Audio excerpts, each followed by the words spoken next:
Consider this your ultimate mentorship session. Welcome back to another explainer where we take incredible source material and break it down into a visual roadmap for your own success. Today, we're adopting a mentor's mindset to look at a true masterclass in entrepreneurship. We're going to unpack the gritty reality behind how a broken childhood, filled with poverty and pain, was meticulously transformed into a legendary billion-dollar brand. Look, if you're an aspiring entrepreneur, a builder, or someone who just wants to lead with a bit more empathy, this explainer is literally made for you. Let's get right into it. Here is our roadmap for today. 1. Turn pain into purpose. 2. Resilience through 217 rejections. 3. Building a human-first culture. 4. Reclaiming the company's soul. And finally, 5. Your entrepreneurial blueprint.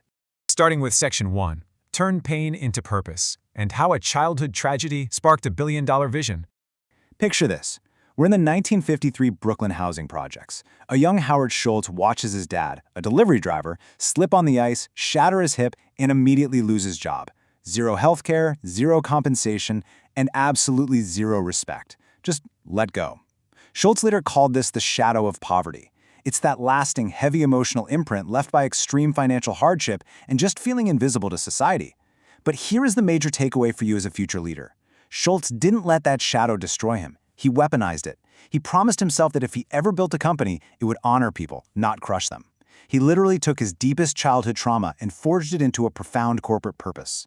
Which leads us right into Section 2, Resilience through 217 Rejections, and the grueling path from an idea to reality. Fast forward to 1983. Schultz takes a business trip to Milan and stumbles into these incredible Italian espresso bars. They're warm, they're all about community and human connection. He rushes back to Seattle, completely buzzing, to pitch this idea to the founders of the tiny coffee bean shop he worked for, a little place called Starbucks. Well, they flat out rejected him. They sold beans, not drinks. So Schultz boldly quits to start his own coffee bar. But he immediately hits this massive hurdle. Would anyone actually pay $3 for a cup of coffee? I mean, in the mid-'80s, that sounded totally absurd. You could buy an entire lunch for $3. Armed with this massive vision but basically no capital, he starts pitching investors. 217. I really want that number to sink in because that is the sheer, brutal reality of entrepreneurship. Schultz walked into meetings full of passion and heard the word no exactly 217 times.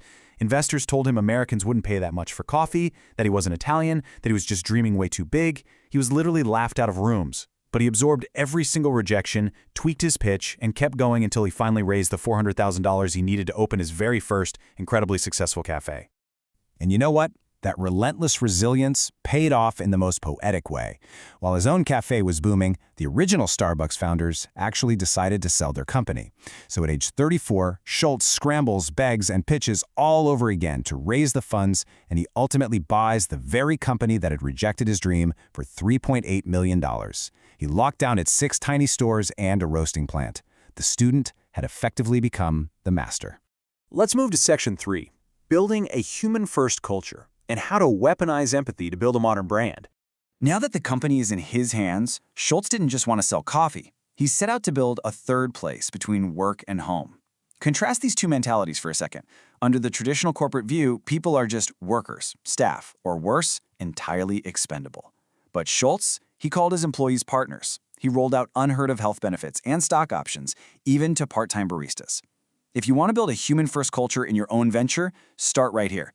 Give your people equity, give them a voice, and give them a safety net. Schultz proved a fundamental law of leadership. When you treat your people well, they treat the customer well, and the business just takes care of itself. And prioritizing human connection definitely didn't hurt the bottom line. It actually triggered explosive global expansion. Acquired in '87, they had an incredibly successful IPO by 1992. In 1995, they launched the Frappuccino. And get this amazing little detail. That billion-dollar drink was actually invented by frontline baristas who were just empowered to experiment, a move Schultz championed immediately. By '96, they opened their first international store in Tokyo, setting the entire stage for global dominance. But rapid growth always brings danger. Let's look at Section 4, Reclaiming the Company's Soul and Surviving the Abyss of the 2008 Crisis. So after Schultz stepped down as CEO in 2000, an obsession with Wall Street growth turned the stores cold, robotic, and overstandardized.